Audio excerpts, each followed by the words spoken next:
Okay, Steve Burns here. I wanted to bring to your attention that as the weeks go on, I'm going to be adding more content. So on the left-hand side, I have you have under your course home, we have each week named out week 1 all the way through to 12, and each one is going to have our lecture tools or assignments. So if I click on the assignment, there is an example of what the assignment is going to be and what you actually need to accomplish.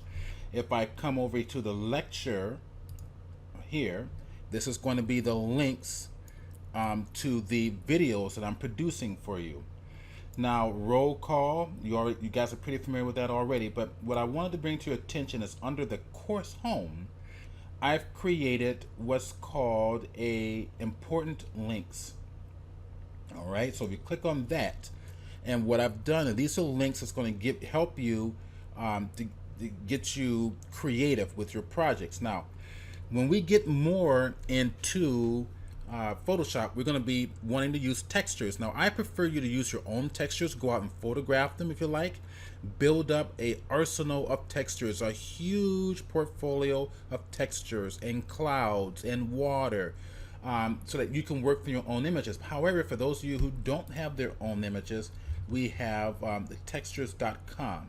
So my page is going to look a little bit different than yours because I'm in an editing mode here. Let me go right up here, and we're going to go to textures.com. Take a look at it. Textures.com is a royalty-free site. It is free for both commercial and personal use. Put in the category that you want. For example, I'm going to put in, how about skyscrapers? I'm going to spell it right here. All right, there we are, 330. Well, thought I saw 330. Let's go ahead and click this one there. Give it a hot minute. Give it a search. There we are. Okay, so we have a lot of different images of skyscrapers. How about buildings? I'm going to come right over here. Let's see if we get anything utilizing buildings. There we go. Now, as I showed you in the previous video, where the students used perspective rules and textured the cubicle images, this is how they did it. They utilized these seamless textures. If I click on any of them, they're going to give you various different sizes. What you need to do is log in. Is free, and you can download the various sizes. Now, if you pay for it, you can get the bigger sizes. If you want to be free, it's only going to give you up to these 2800 by 2600 in this case. However, they do limit you. So to get around the limitation, just simply log in with another email address. All right. So we can go to glass on the left-hand side. High rise, glass for high rise. There's a subcategory. You look right over here. We're in the high rise category. Asian towers. Look at all of this. Great stuff, guys. This used to be called cgtextures.com, residential, and then they changed it to textures.com. They were trying to have this benefit the CG arts community. I clicked on concrete, examples of concrete, and we can go to dirty, we can go to bare concrete. Just come in here, look at the stuff. You can utilize this. Now you can utilize all these for your homework. I want no plagiarism. I don't want you using other people's art. I'm clicking on paper now. See the different types of textures for paper. But you can utilize textures to create your own art. I'm clicking on grunge, get examples. I believe they have one called brushes. I think it's a series of Photoshop brushes that you can access here. Let me go ahead and put brushes in and see what I get. There we go. Okay. All right. So we can make brushes. These are some brush effects. If we come down here, there we are. Some of these are Photoshop brushes. I click on them. See a little bit of a larger view. Okay. Or we can make brushes from these. So you guys already know how to make brushes. So use your imaginations. Now, another place I would like to take you to. Let's go back into our important links folder once again. Let's click that one, and I have one down here right below places of inspiration to get ideas. As I scroll down here to the bottom, places of inspiration to get ideas, I'm going to target the deviantart.com, and we're going to make a new link. Let's go ahead and put the deviantart.com link here. Now you want to get ideas for 2-point perspective, just type it in the search bar, 2-point perspective. I'm going to go ahead and target that, and we get to see what other artists are doing. I'm going to go ahead and click search it. There we are. We have some tutorials here. We have some examples of work. We'll scroll down and see what other artists, how they're applying the rules of perspective to create their work. So some are tutorials, some is actual artwork.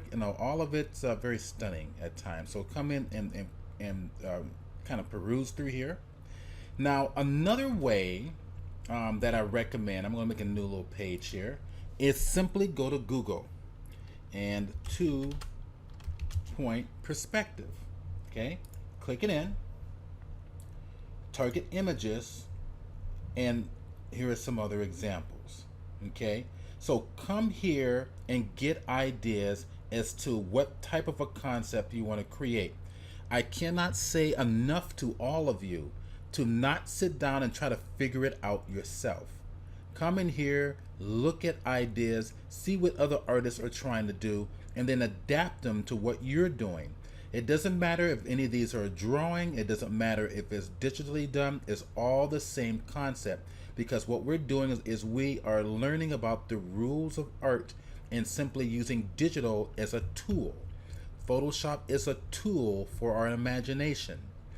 Okay, so I'm going to come up here and I'll just click on one of these. You can see a larger view. Then it also takes you to examples of others. So come in here and think about how you would like your final image to look. Okay, so I think that's good enough in terms of giving you a foundation to how to research your concept. You understand perspective. So for the assignment, I want you to give me a 2-point perspective, a wide angle view, as we talked about in the video. And I would like you to give me a minimum of 10 different buildings. You can make as many as you like, but I want 10 different buildings. Each of those buildings are going to have windows. You're going to actually place the windows in. Now I'm looking at an example here.